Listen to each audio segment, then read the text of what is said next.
여러분, 일회용품 사용 금지 그 날짜가 이제 다가왔네요. 4월 1일부터입니다. 자, 4월 1일부터 일회용품 사용에 대해서 제한이 되는데, 그러면 직접 조리할 때 나무젓가락 사용 금지. 그러면 어떻게 되나요? 이게 식당이나 아니면 편의점이나 이런 곳에서 말입니다. 일회용품을 아예 사용할 수 없다는 뜻이 되는 건가요? 물론 뭐 배달을 할 때나 이럴 때는 일회용품을 사용을 할 수가 있는데, 직접 조리하는 경우 있잖아요. 직접 조리하는 경우. 이 경우에는요, 안 된다는 거예요. 자, 그러면 우리가 여기에서 크게 지금 두 가지 문제가 발생이 돼요. 하나는요, 지금 코로나 상황이잖아요. 코로나 상황에서 식당 가보면 전부 다 일회용품이거든요. 물컵 자체가 물컵을 내놓는 것이 아니라 일회용품 물컵을 내놓습니다. 종이컵 내놓는다고요. 거기다가 일회용 젓가락을 쓰는데도 엄청나게 많습니다. 근데 이게 한꺼번에 이렇게 그것도 일률적으로 바꿔 하면 이렇게 바꿀 수 있나요? 오죽했으면 이 부분에 대해서 안철수 인수위원장도 한마디 했잖아요. 이 코로나 상황에서 제대로 수습도 안 됐는데 전국에서 일회용품 사용 금지가 된다는 것은 생활 폐기물을 줄이자는 일반적인 취지에는 분명히 동참을 하지만 왜 하필 지금 이 시점에서 하는지 모르겠다. 이러니까 이게 이렇게까지 나올 정도로 자칫 잘못하면 실물 경제라고 이야기하는 바닥 경제가 지금 죽어나가고 있는데, 여기에 한 번 더 칼을 꽂는 거예요. 한 번 더 칼을 꽂는 거예요. 자영업자들은 반발할 수밖에 없을 겁니다. 편의점은 또 어떤가요? 편의점은요, 이게 뭘로 되어 있느냐에 따라서 조금 다르거든요. 뭘로 되어 있느냐. 쉽게 말하면 일반 편의점에는요, 나무젓가락이나 빨대가 사용 가능합니다. 일반 편의점.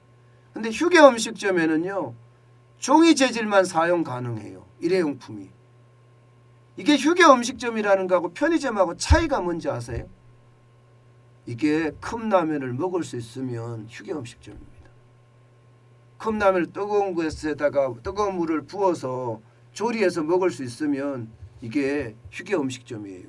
그러면 거기 와서 먹는 사람들, 이제는요, 편의점에서 일회용품 못 쓰니까 편의점에 젓가락 들고 다녀야 된다는 이유가 되나요? 편의점에서 젓가락을 다 마련해놔야 되는데 편의점이 식당도 아니고 그렇게 할 수가 없으니까 알아서 편의점에 있는 음식을 갖다가 뭐 전자레인지라든가 그렇지 않으면 뜨거운 물을 부어서 거기서 간단하게 김밥과 요리를 하는 사람들 진짜 많거든요. 진짜 많거든요. 의외로 많습니다. 이게 편의점에서 이렇게 끼니를 해결하는 사람이 없다고 이야기하는데 아이고 많습니다. 많아요. 근데 그 사람들에게는 그러면 앞으로 손가락으로 먹을 수는 없고, 그렇다고 거기에 쇠젓가락을 비취할 일도 없고, 결국은 내가 쇠젓가락을 넣고 다니라는 이야기가 되는 건가요? 저는 이렇게 생각해요. 이런 일회용품을 쓰는 부분 저도 반대하지 않습니다. 반대하지 않아요. 생활용품을 생활 어떤 폐기물을 줄여가야 된다는 그 취지에는 공감을 합니다. 그렇지만 시기가 왜 하필 이 시기고, 또 거기에 대한 대안들이 있어야 되잖아요. 대안들. 대안들을 만들어 가면서 뭔가 대처할 수 있는 그런 게 있어야 되지, 무조건적으로 말입니다. 무조건적으로 무조건 일회용품 사용 금지 이렇게 되면 저는 안 된다고 보는 겁니다. 일회용품이라도 여기 보시는 것처럼 종이 재질이 가능하다는 일회용품이 있을 수도 있는 거고요. 예. 그래서 뭔가 정부도 이제는요 무조건 규제 일변도가 아니라 대안을 내놓는 그런 방법도 저는 필요하다고 생각해요. 무조건 이렇게 적용을 해버리고 시기가 이렇게 어려울 때도 적용을 한다고 하니까 참 안타깝다는 생각이 저는 절로 듭니다. 절로 들어요. 더 심각한 것은 여러분 이거 한번 보세요. 저도 매일경제를 보면서 깜짝 놀랐던 사실 하나가 이건데요. 아동급식 꿈나무 카드 사용 내역입니다. 아동급식 꿈나무 카드라는 게 여러분도 알다시피 정부가 지원하는 쉽게 말하면 결식아동에게 지급되는 그 카드입니다. 근데 여기서 보면 보통 한 337억 원 정도가 지출이 됐는데 이 중에 편의점에서 지출이 되는 게 167억 원이에요. 제과점이 42억 원, 일반 식당이나 패스트푸드가 128억 원. 그러면 편의점에서 지금 지출되는 게 167억 원이면 49%네요.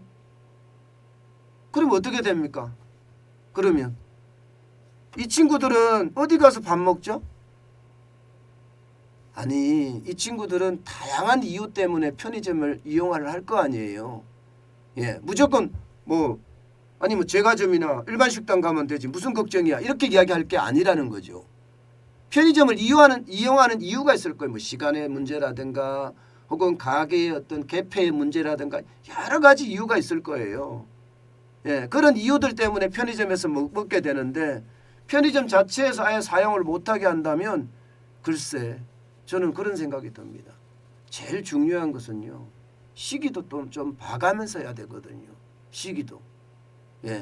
시기도 지금같이 어려운 이 시기에 똑같은 잣대를 대서 그냥 시행을 한다는 이 탁상 행정이라고 저는 보이는 이런 발상 도대체 언제까지 이렇게 계속돼야 될지 모르겠습니다.